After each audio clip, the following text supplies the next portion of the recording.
A UN report says the Millennium Development Goal on safe drinking water has been met 5 years ahead of schedule. Yet the report also mentions difficulties in measuring water quality, which may have led to an overestimation of the figures. Does this really show an early success for the Millennium Development Goals? This is Inside Story.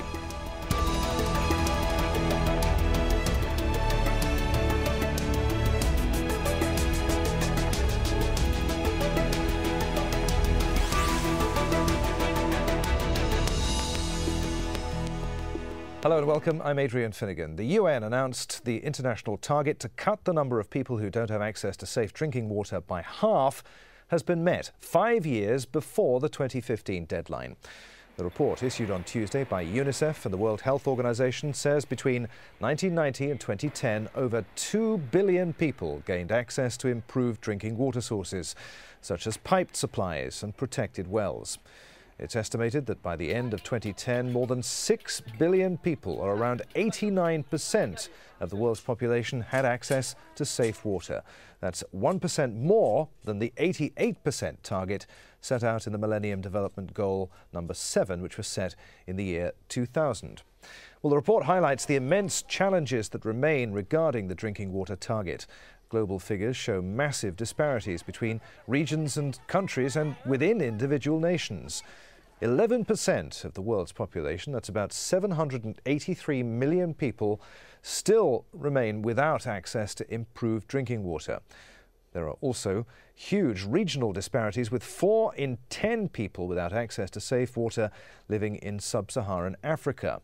Almost half of the 2 billion people who gained access to drinking water since 1990 live in China or India.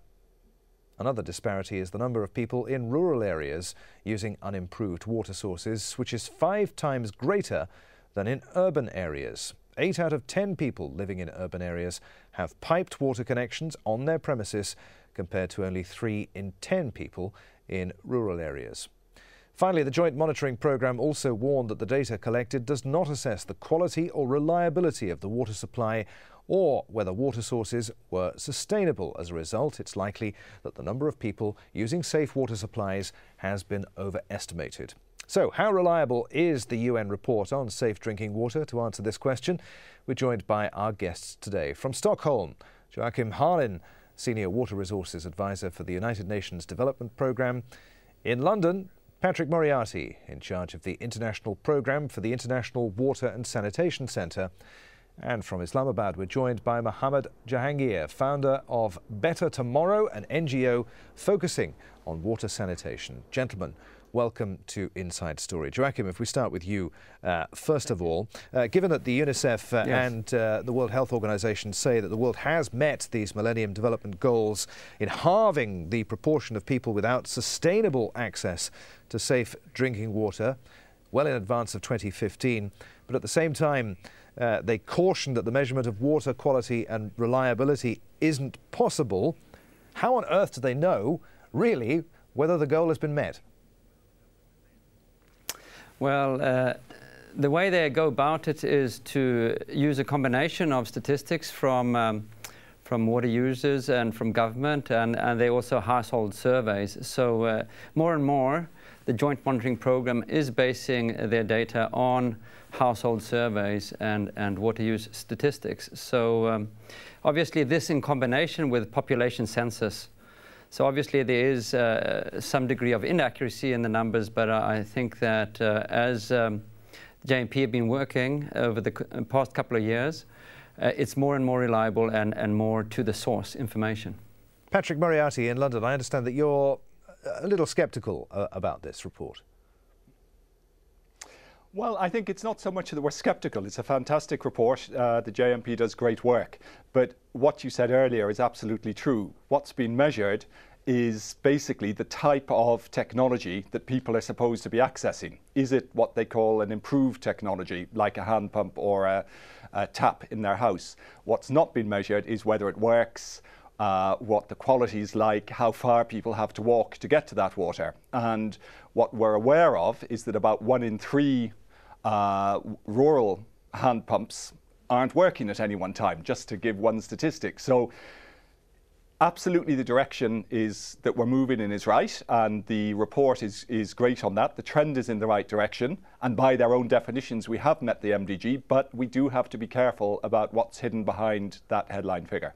Mohammed Jahangir in Islamabad, do you believe that the UN Millennium Development Goal on safe water has been met? How does that reflect there in Pakistan? Thank you very much. I only wish it was true, but unfortunately it is not. Because in fact, principally we took two very ambiguous stances.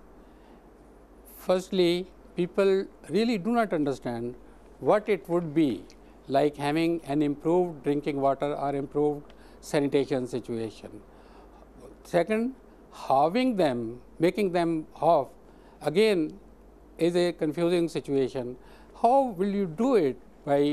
Can you do it in one city, giving clean drinking water to one and unclean to the other? No, this is not possible. And thirdly, the data that has been collected, I think that is very, very, I can say, suspectable.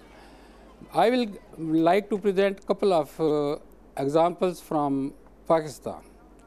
For example, in a city like Multan, incidentally our PM belongs to that city. This is a government's own estimation of water quality.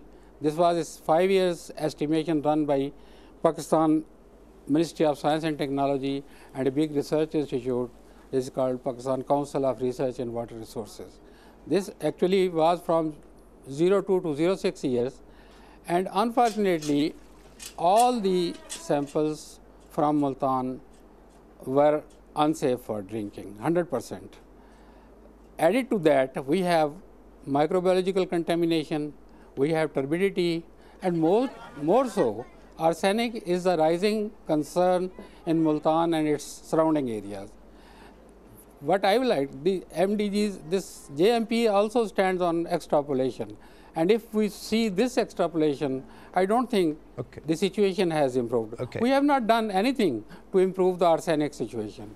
We have not done anything. Sorry. All right, Mohammed, we'll come back to you on for more on that in just a moment. But Patrick, Moriarty, first, no, Joakim, I'm sorry, you wanted to come in there, Joakim Harlin in Stockholm. There's great regional disparity, as the report points out. We heard there about the situation in Pakistan. There are 11% of the world's population still without access, not only to clean water, not only are they in Pakistan, where else in the world are these people? Well, the people, I mean, the majority of the people that don't have access, if we look in percentages, is in Sub-Saharan Africa, and 61%, in fact, of the global statistics of population living in Sub-Saharan Africa. But let me just come back to this question about monitoring and reporting, and I do agree with Patrick that it's very difficult to come up with very accurate numbers, and they definitely there's some bluntness in these statistics, but it also shows, the need that we also build capacity in country to be able to monitor and report on these very important parameters, such as access to safe drinking water and improved sanitation.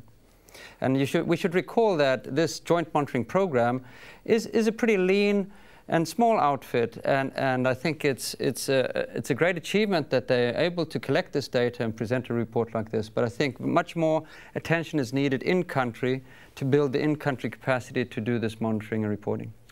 Patrick, the report makes it clear that it's the poorest who still lack the most basic access to safe water. Just a thought: as economies have begun to develop in places like China, in India, and Brazil, jobs have become more readily available and better paid. So people's housing and living standards have risen too, and that's a knock-on effect, isn't it? It's not as a result of a direct result of the Millennium Development Goals, that the fact that more people now have access to safer drinking water.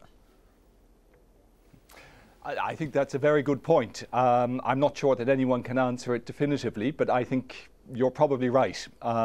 Certainly water and sanitation, access to water and sanitation, I think as far as we can see, tends to track growth in income and wealth.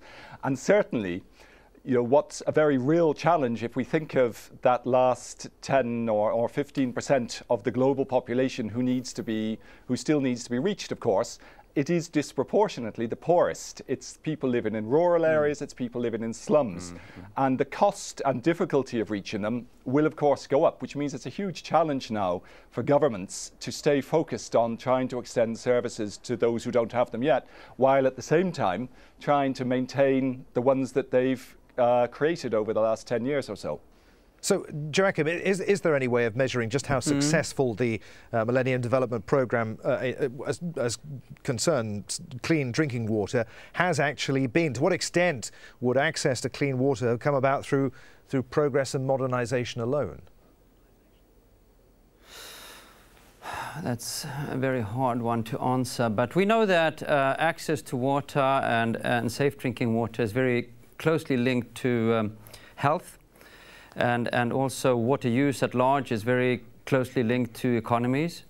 So clearly improving on safe drinking water, and especially also on sanitation, does improve both education, it improves attendance, you know, for the workforce, and also for productive use. Water is very important, not the least in agriculture, but now we're coming into some other areas. But we can see that a lot of the achievement has happened, you know, in the middle class of India and China, and also, of course, among the wealthiest. And this is where we see the inequities. In Africa, for example, if we look at the richest quantiles, it's 90% have access. But if we look at the poorest ones, it's only 35% that have access. So there are large inequities, and also between the urban population and the rural. So there's a lot to be done in that regard, and also between, of course, different countries. Having said this, I don't want to paint a too gloomy picture. I think that having achieved an MDG, and this is the second one to be achieved now, before the 2015, the other most important one maybe is the poverty goal that has been achieved. It serves as a beacon, as a success story, an inspiration, and it shows that the MDGs are achievable, even if it is to a certain degree quite simplistic and a blunt tool. It nevertheless has had a huge role in galvanizing political will and commitment towards these goals and targets. And I think that we should claim victory for that and see it as something positive, even if there's much more to be done here. Mohammed, Jahangir in Islamabad, you were telling us about some of the specific problems on the ground there in Pakistan. How do your country's problems compare to those of India's? In fact, about a couple of years back, we were ahead of India in preparation purpose. For example, we have a standalone drinking water policy, we have a sanitation policy, we have national drinking water standards, and so many documentation, national environmental quality standards also. But over the past 2-3 years, I think Indian research organizations and the development sector group has moved faster than us. And now probably their research discussions that I see on the web, on the net, are kind of ahead of us, and I am also participating with them and trying to learn with them and sharing our experiences with them also. During the World Water Forum and the Sanitation at New Delhi, I met quite a few friends over there, and while I was working for FANSA, Freshwater Action Network, also we have quite a big interaction with these people, and I have been learning from those people. And I think now probably they are ahead of us, and in searching the ways. For example, our biggest issue is how do you treat your wastewater? Unfortunately, we are not treating our wastewater except little in Islamabad and Karachi. And this wastewater, industrial and domestic both, are going to our freshwater sources and to our groundwater sources when we are using them on the farms outside the city, very urban vegetable farms. Right. Excuse me. Mohammed, you raised the issue there of wastewater sanitation. The report has been much less optimistic on this issue of global sanitation. It points out that some 63% of the world's population uses improved sanitation facilities. It also says that since 1990, 1.8 billion people have gained access to improved sanitation. But an estimated 2.5 billion people are still without improved sanitation, almost 3/4 of them living in rural areas. In urban areas, 8 out of 10 people use an improved sanitation facility compared to only half of the rural population. However, the number of people without improved sanitation in urban areas has grown by 183 million since 1990 during a time of rapid urbanisation. The number of people having to go to the toilet in public, though, has decreased by 271 million since 1990, but still around 1.1 billion people around the world still use public spaces as toilets. Joakim, to what extent are the benefits of access to clean, safe, sustainable drinking water negated by unsanitary conditions? Oh, that's very hard for me to say. I think we should remember that sanitation is not always waterborne. I mean, open defecation, as you say, and some forms of pit latrines and so forth, there we have a risk, you know, of the feces polluting the drinking water, and we have serious pollution problems and health problems as a consequence. But we also have, you know, pipe systems, sewage systems, so it's not always that, and it can be treated. So it's not always that that these systems are interconnected. So I can't venture into say how many percentage, but it is interesting to see that in terms of numbers, it's even less people actually that have gained access to sanitation over this past period since 1990 than that have gained access to safe drinking water, even if the target of halving is much larger. Because for sanitation, we're starting off at a target of 51%, trying to halve that to 25% when it comes to sanitation. And when it comes to drinking water, we were halving it from 22% to 11%. And so we actually barely keeping pace with population growth. Looking at the numbers from this latest report and comparing them with the numbers of 1990, we can see that 2.5 billion people don't have access to or improved sanitation today. And that's just a little bit lower than the 2.65 billion in 1990. So here we have a huge challenge, and we have to put in a large effort. And I would really urge the political leaders, governments, private sector, the UN, really to join forces here to address sanitation. That is a top target, one of 2 MDGs that are lagging really behind. Patrick Moriarty, I read today that diarrheal diseases caused by inadequate sanitation are the biggest killer of children in Sub-Saharan Africa. Is it possible to separate the 2 issues of sanitation and safe water? They're surely part and parcel of the same problem, aren't they? I think they are, absolutely, and within the sector we had used the jargon of talking about WASH, which is water, sanitation and hygiene. And really, if the 3 aren't addressed at the same time, clean water, safe sanitation, and the correct sort of hygienic behaviour, which means things like knowing to wash your hands before you prepare food, washing your hands after using the toilet, then we don't have the impact that we want to see on reducing diarrheal disease. So it's absolutely essential that that the improvement in access to safe water is mirrored by an improvement in sanitation. Otherwise, people continue to live surrounded by their own and other people's feces, and basically to eat it in their food, which of course leads to diarrhea and disease, particularly among children who are very vulnerable. Mohammed, Jahangir in Islamabad, what needs to be done then, particularly there in Pakistan, possibly in India too, to move this issue of sanitation forward? You see, sanitation is even difficult to visualize than water. The definition of improved sanitation is pretty tough to understand, and especially for the surveyors. We need to unpack this issue a little bit. For example, we say that we have restricted the open defecation in so many villages. Okay, done. But what we are doing actually is, if it is a dry latrine in somebody's house, generally we have in the corner of our house a dry latrine, and where the shit stays for 12 hours if we are rich enough, else it is for 24 hours and cleaned after 24 hours. I would say that if it is this situation, it may be a lot better to go for defecation outside in the open place rather than letting it to stand in our corners of our house and all those flies coming from that and affecting our food and all children and all of the stuff that they eat. So it's always better to think before really curtailing the open defecation and letting people to.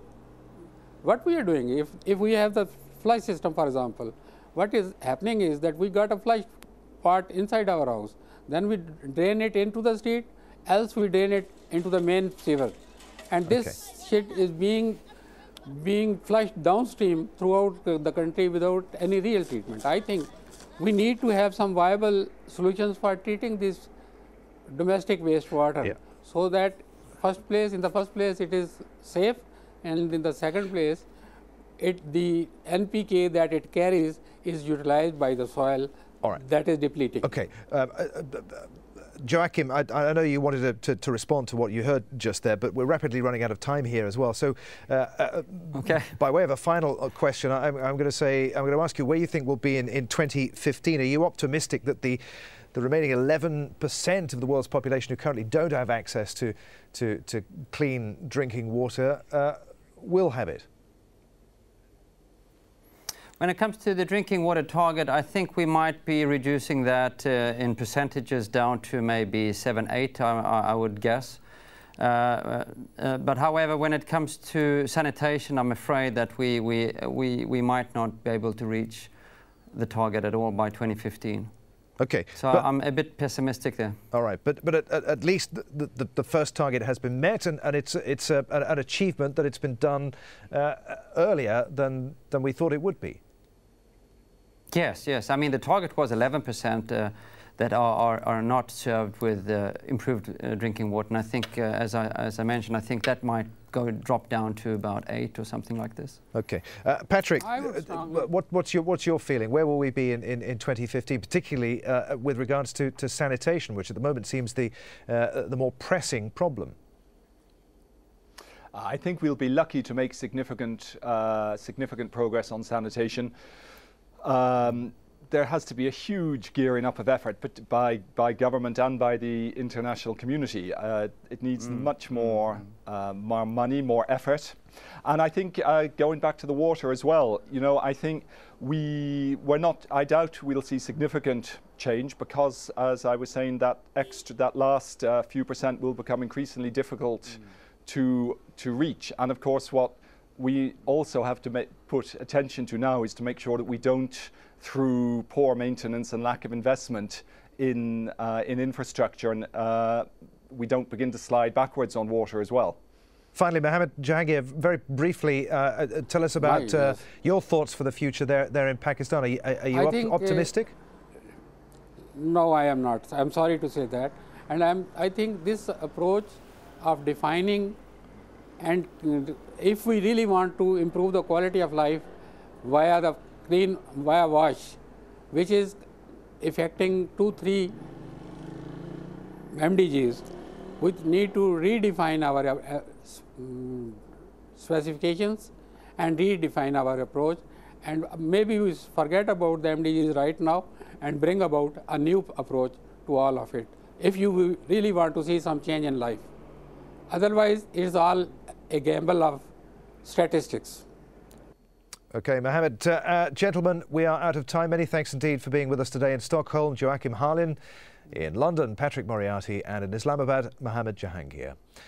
And thank you very much indeed for joining us on this edition of Inside Story. As always, if you want to send us your feedback, email us your thoughts on what you've heard today to insidestory@aljazeera.net. Thanks for watching. From me, Adrian Finnegan. I'll see you again. Bye for now.